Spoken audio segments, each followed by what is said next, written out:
तो hello guys, ये है मेरा व्लॉग 22 और अभी हो चुका है सुबह। मेरा सुबह और ऑलमोस्ट 10 बज चुके हैं। एंड शायद आज का वीडियो थोड़ा सा बड़ा हो बिकॉज आज मैं बैकलॉग्स क्लियर करने वाला हूँ अपने सारे। एंड वो सीरियसली थोड़ा ज्यादा है, इसीलिए शायद टाइम लग जाए, पर या अपन पूरा कवर करेंगे वीडियो में।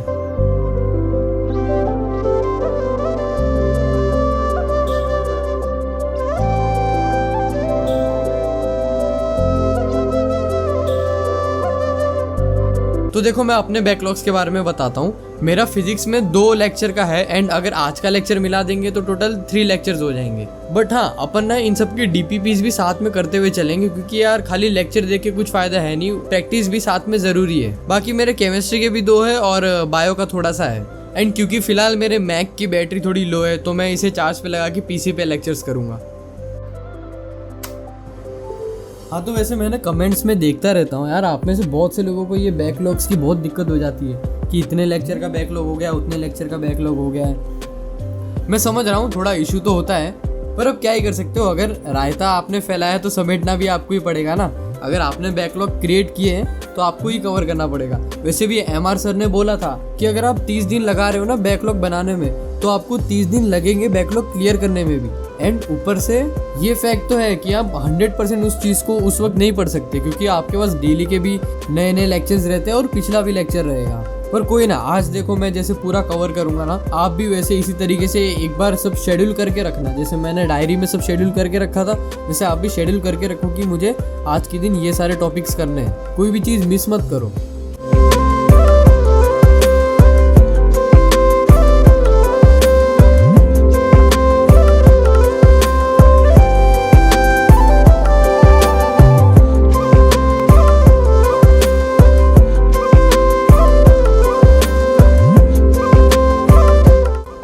तो भाई अभी ऑलमोस्ट 3 बज चुके हैं और मैंने फिजिक्स के 2 लेक्चर्स खत्म कर लिए।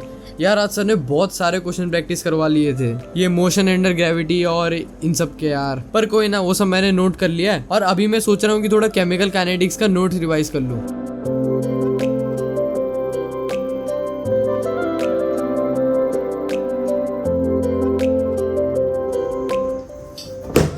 चलो यार, पढ़ाई तो कर ली, पर अब और क्वेश्चन प्रैक्टिस करने का मन कर रहा है।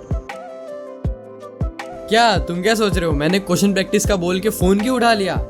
अरे नहीं भाई, मैं इंस्टाग्राम नहीं स्क्रॉल कर रहा, एक्चुअली मैं मेमोनीट से क्वेश्चन प्रैक्टिस कर रहा हूँ। हाँ, आई नो तुम्हारे मन में ये सवाल आया होगा कि भाई मेमोनीट से क्यों? क्योंकि भाई इस बार नीट में बायोलॉजी से 100 में से 96 क्वेश्चन मेमोनीट से ही थे।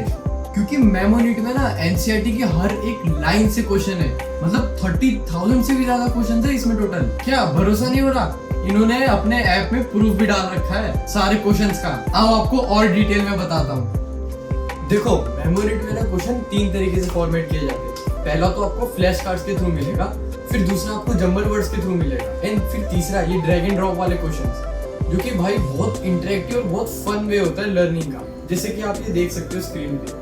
और तो और मेमोनीट में ना एक आई रिपीट करके टेक्नोलॉजी होती है, जिससे क्या होता है ना कि अगर आपने कोई क्वेश्चन सॉल्व किया है तो फिर क्या होगा कि फर्स्ट डे, थर्ड डे और 5th डे पे वो आपको अपने आप क्वेश्चन दिखाते जाएगा बार-बार, क्योंकि वो रिवीजन वाले सेक्शन में चला जा चुका हो। फिर इससे क्या होता है ना, अपन जब खुद के भरोसे बैठते हैं तो अपन एक क्वेश्चन करते हैं, उसको 2 दिन बाद भूल जाते हैं। हमको तो याद भी नहीं था कि हमने ये क्वेश्चन सॉल्व किया था, पर ये ऐप ऑटोमेटिकली खुद याद रखेगा और ये आपको अपने आप दिखाता रहेगा कि भाई देखो, ये क्वेश्चन तुमने सॉल्व किया था, तुम्हारा गलत हुआ था, अभी से सॉल्व कर लो दोबारा। और जब तक तुमसे सॉल्व नहीं होता ना, वो वहां से हिलेगा नहीं। तो इससे मेरे तो सर का रिवीजन का टेंशन दूर हो जाता है भाई। एंड यही नहीं, अभी और सुनिए, इस ऐप में आपको assertion reason, formula sheets, PYQs, lectures, test series, सबका सब एक ही जगह पे मिलेगा। अरे अभी तो और फीचर्स बाकी है।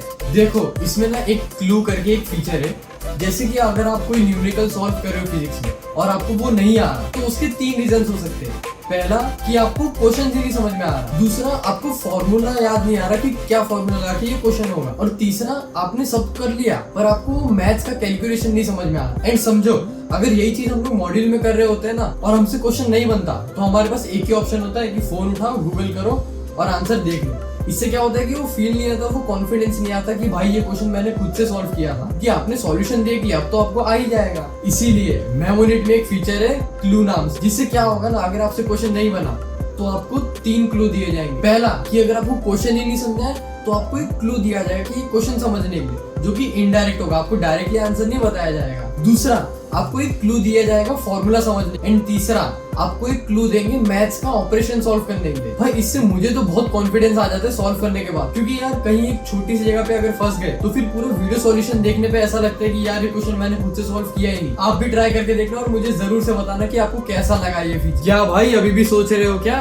3 लाख से भी ज्यादा बच्चों ने ये ऐप डाउनलोड कर लिया और 20 मिलियन से भी ज्यादा क्वेश्चन प्रैक्टिस कर चुके हैं अब तक। और अगर आप भी मेरी तरह आलसी हो ना एनसीईआरटी पढ़ने के लिए, तो ये ऐप सिर्फ हमारे लिए है। अरे रुको, डाउनलोड करने के बाद ना मेरा कोड मत यूज करना भूलना, अंशु 300।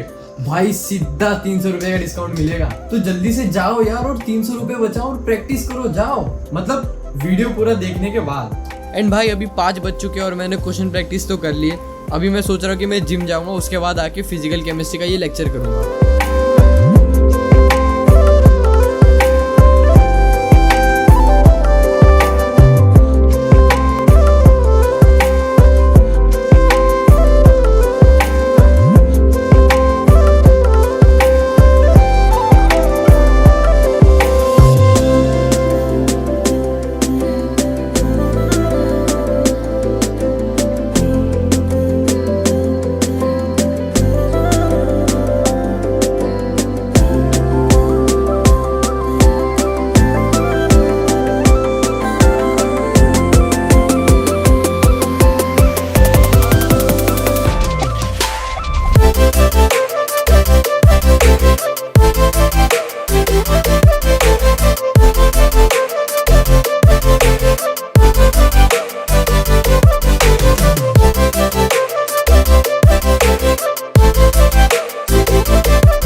एंड अभी 7 बज चुके हैं और मैं अपने घर पहुंच चुका हूँ रोल लेके। तो अभी इसे फटाक से खत्म करूंगा। उसके बाद जैसे कि मैंने प्लान किया था कि मैं फिजिकल केमिस्ट्री का लेक्चर करूंगा, तो मैं वही करने बैठूंगा।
चलो ये एक लेक्चर तो हो गया, पर अब मैं इसकी एक डीपीपी सॉल्व करूंगा, उसके बाद अगले लेक्चर पे बढ़ूंगा। इसका एक और लेक्चर करना है। देखो भाई, अगर आपका भी बैकलॉग है और आपने उसके लेक्चर्स पूरे कर लिए कैसे भी, लेकिन अगर आप उसकी डीपीपीज नहीं कर रहे हो ना, तो बहुत दिक्कत है। क्योंकि एक तो पहली बात, वैसे ही बैकलॉग के चक्कर में उस लेक्चर को आपने फटाफट खत्म किया है। उसके बाद अगर आप उसकी डीपीपी छोड़ दे रहे हो तो आपके दिमाग में वो लेक्चर बैठेगा ही नहीं। बिकॉज मैंने देखा है बहुत से लोग छोड़ देते हैं डीपीपीज, सोचते हैं कि चलो भाई एक लेक्चर तो पूरा कर लिया, डीपीपी बाद में सॉल्व कर लेंगे आगे कहीं पे क्वेश्चन। बट मेरे हिसाब से उस वक्त क्वेश्चन सॉल्व कर लेना चाहिए।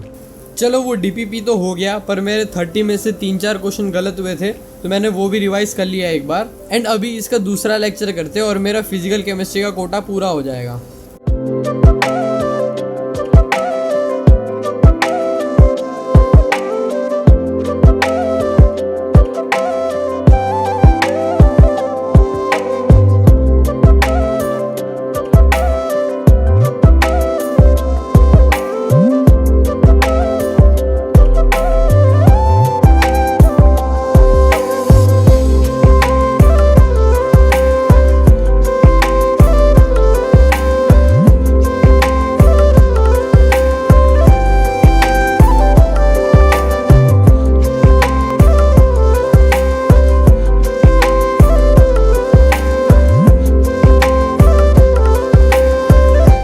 चलो सो फाइनली 12:30 बजे तक मेरा फिजिकल केमिस्ट्री का लेक्चर तो पूरा हो गया। अब इसका एक और डीपीपी बच रहा है, वो डीपीपी भी खत्म कर लूँगा और फिजिकल केमिस्ट्री का पूरा कोटा हो जाएगा।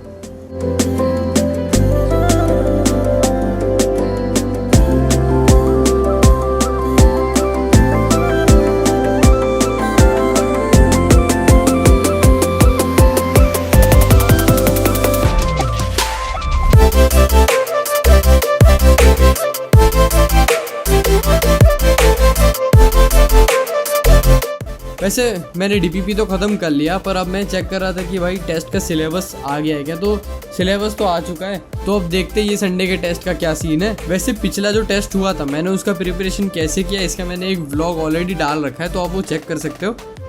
चलो वो सब तो ठीक है, पर फिलहाल अभी थोड़ा टाइम है तो मैं सोच रहा हूँ कि बायोलॉजी पढ़ ही लेता हूँ एक बार। तो एक बार बायोलॉजी कर लिया ना तो बाकी सारे टारगेट्स पूरे हो जाएंगे। खाली एक वो फिजिक्स का थोड़ा सा एक लेक्चर बच गया, बट क्या ही कर सकते हैं, वो सर ने बहुत सारे क्वेश्चन करा दिए थे ऑलरेडी ये 2 लेक्चर में। तो ठीक है, वो बाद में आगे कवर अप हो जाएगा।